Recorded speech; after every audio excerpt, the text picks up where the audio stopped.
morning, everyone. Jim Orris. I'm a partner with a Google Enterprise partner focusing on an enterprise search.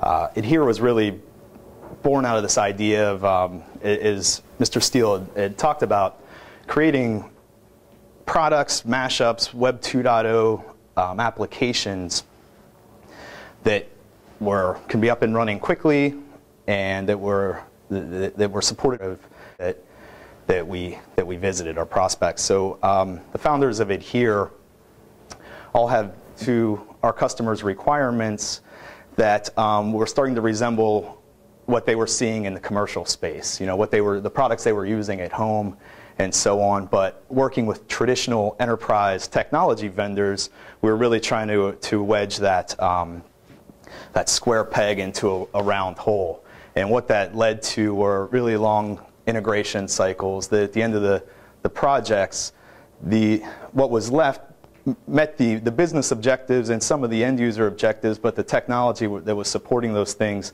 had really been obsolete.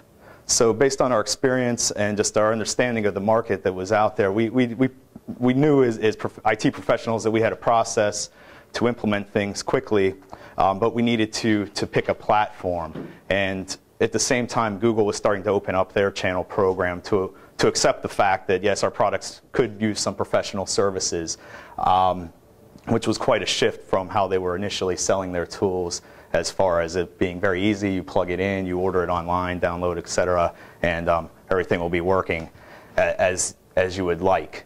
So we decided to focus primarily on the Google platform, but as we began to engage with customers, we quickly found out that it was still a Microsoft world, and that's how we got linked up with Somat Engineering in their efforts as a Microsoft partner, and also with their experience in the collaboration and the authentication that goes around email and so on. So that's our relationship, and that's how we've came into the Google fold. Now I'm proud to say, after 2 years, we are the go-to partner for Google's enterprise search applications here in the public sector and the federal government specifically. Some of our mutual Google customers include these folks, primarily the Department of Energy, the Federal Trade Commission, HHS, and both the House and the Senate have subscribed to our services. As I said earlier, Google likes to position the product as being very easy to use. But although if you're starting from scratch on email, and you literally can just sign up for an account and be on your way. However, if you want to capture some of your legacy information and you need to handle those file conversions and fold that messaging program into a portal, well, that's going to require some heavy lifting and the need for professional services from an organization like ours. Also, why Google Services is our main goal is to take all of these services that they offer, their enterprise technologies, and really meld them to create more portal applications that are very flexible and easy to deploy, and that have a layer of search going across everything. For us as consumers and in our personal lives, the Google search box is really the starting place for all of our information. That's where we're going to go first. We're not inclined to root through a directory anymore, like Yahoo, circa '92 or something. We're gonna type our query in, and so Google is now making all their applications, their Google Video, the Google Talk, and the messaging platforms, as well as apps, including Word products and presentations. That's all built on a standard that the Google Search appliance can handle. It's easy for it to index and to make that information very accessible. And then surrounding this entire portal technology is their layer of security and compliance. I'm sure most of you here have heard last week Google had announced that they're building the government cloud. A big knock when we would go into organizations and pitch Google Apps was, sorry, but security is a big concern, and do you comply with the following directives within the federal government? Our answer was always, we don't know. We'll have to ask Google how they can adapt to the environment. We think they've now have taken that worry out of the mix by basically creating their, an infrastructure that the government can leverage and facilitate all the openness and transparency that the administration is recommending. So in addition to all the enterprise products that Google offers and that you all have probably heard about, Maps and Google Earth and the enterprise search product, they also have thousands of APIs, and there's more being developed every day. And these are public hooks that Google is offering to everyone, basically, to integrate their data into the Google backend. Whether if it's public information, we're going to give you hooks to distribute your press releases through Google News, and then they will also make their way to Google.com. If you're an e-commerce site, well, we have hooks that allow you to upload your product catalogs to Google Base and Google Shopping and so on. If you're an application engineer and you want to build your product in the cloud, well, we have the Google App Engine. So there's all these things that are out there that really, how many people here has ever seen the Google Code site? Two people. Steve Arnold? 3? Okay.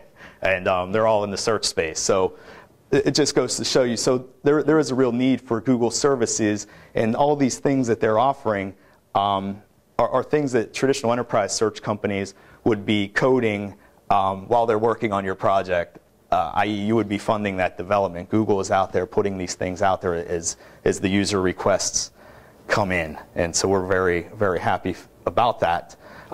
However, they do not have everything solved. So there are a lot of connectors that they do not provide. There are a lot of things that Google cannot index. So if you see this slide, there is a tremendous amount of information, external content, things in the public domain, as Robert Steele talked about. So you can't set your Google search appliance loose on Hoovers, and you cannot set it loose on the LexisNexis database. That's proprietary content. They won't let you do it. And there's also other business systems that you can't hook into with the Google appliance simply because they do not have the technology. Based on where we stood in the search space, we knew this, and then we also knew the technology providers that were out there that can kind of fill these gaps. So what we offer is a portfolio of connectors that will allow you to enable the Google appliance to tap into enterprise data, these things on the left, and the public content, those things on the right. And when we fuse all these things together, or when we glue them all together, an enterprise search application will look much like this. Very Google-like. However, you're pulling in data from business applications, the internet, as well as your enterprise content management systems, and getting a nice composite of all that data, which looks much like your end users are accustomed to on the web. The other applications that we offer are more of a portal look and feel, where we're taking all those Google services and some things outside of Google and creating these portal mashups of data. So it's all built on Google Apps with our integration services. The GSA is a layer to search all of these things, and then you could add different Google products to the mix as they make sense, such as Maps and Apps and different feeds from other products. So that's my piece. We do go to market here in the federal space through SOMAT. They have our services and our connector products through their schedules, and they act as our local representation here for some of those products as they relate to collaboration and information access. Thank you.